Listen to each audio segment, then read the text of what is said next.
Hey guys, welcome to another episode of Mason's Too Lazy to Use a Decent Camera and therefore uses his computer instead. Also, this computer is cracked as well because I fell asleep watching Netflix about a year ago and I'm broke.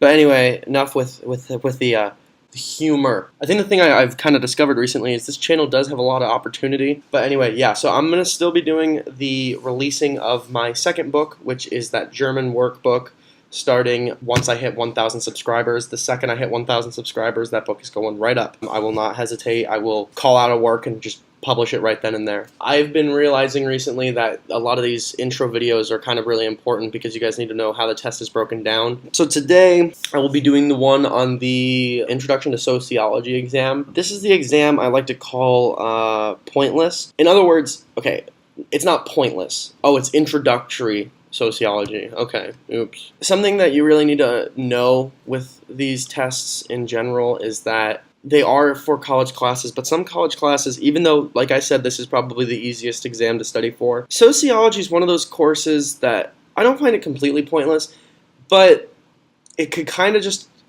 not come up with some stupid theories. Sociology has a lot of just dumb theories that are just so out there. Things that you really need to know. So the first thing is institutions. So that's 20% of the test. So this is pretty big. Economic, educational, family, medical, political, and religious. So in other words, with institutions, you have to kind of understand how, societally speaking, these things play factors. In other words, economically, how poor people are affected differently than wealthy people. Educationally, people who are less educated are affected differently than more educated people. People with families together. For example, I don't know what the exact number is, but it is a high percentage of people in the prison population are raised by single parents. So that's a very common statistical aspect that you would kind of need to know for that. So medical, political, religious, so on. Understand the roles of each of these. That's very important. Next is social patterns. So community, demography, human ecology, rural and urban patterns. In other words, how your neighborhood is, or how the people around you are, or whether you're in the farmlands, the suburbs, or the city, different things like that. Next, you have social processes, which is collective behavior and social movements, all these different things like that. This is really what you are personally into. So if you're one of those feminists, that is your cultural group, who you involve yourself with, that type of thing. These are ideas that you're going to have to know as well. Social stratification. Now, this is the part of sociology that I personally always have an issue with, which is trying to find, there's a lot of negativity in it, and so understand this going into it. It's not necessarily true. It could be true as well. I'm not saying that one's more so than the other, but the thing is it's a very negative thing. So aging in this, it was talking about ageism, which to be fair, I've never even heard of ageism until I took this course.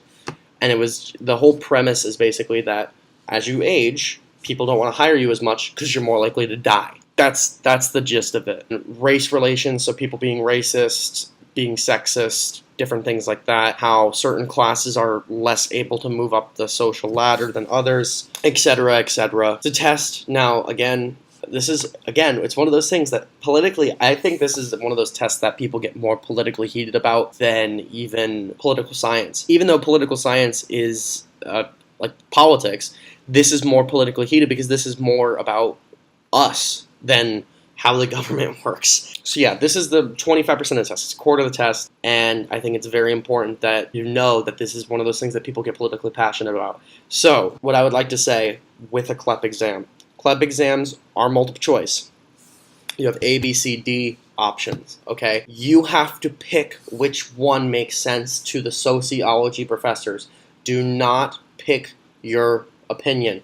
This is a very opinionated area, and it is not one of those things that you should jump to that opinion.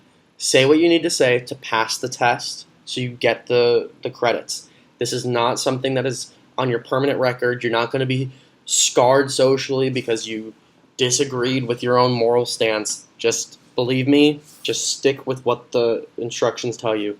It is not that difficult. And then the final piece is the sociological perspective, which is 20% of the exam.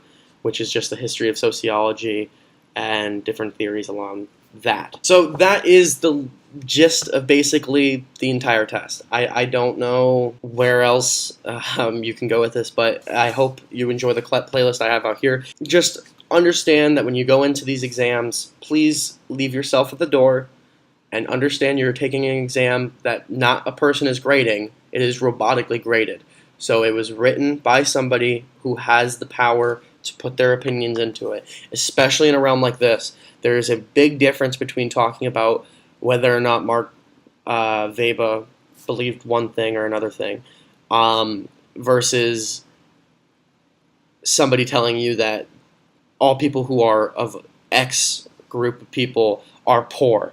Like, no, just understand when you take this exam, just know this is what they want to hear, and that'll help you pass tremendously. So anyway, guys, I hope that really helps with you and your journey to passing the Intro to Sociology exam. Please like and subscribe if you can. You can. Just 2 clicks. Check out any of my other videos. They're going to help you tremendously. If you check out my book, The 1-Year Diploma, that'll help you on your way to graduating in a year. The link to that is in the description. It is available on Amazon, on Goodreads, on a few different things like that. Additionally, I will be, again, releasing that German workbook the second I hit 1,000 subscribers. So please get me to that ASAP, and that'll help anybody looking to learn some new German songs to help them learn some German. That'll help with short stories or anything like that. So, guys, this is going to be some grade A material, okay?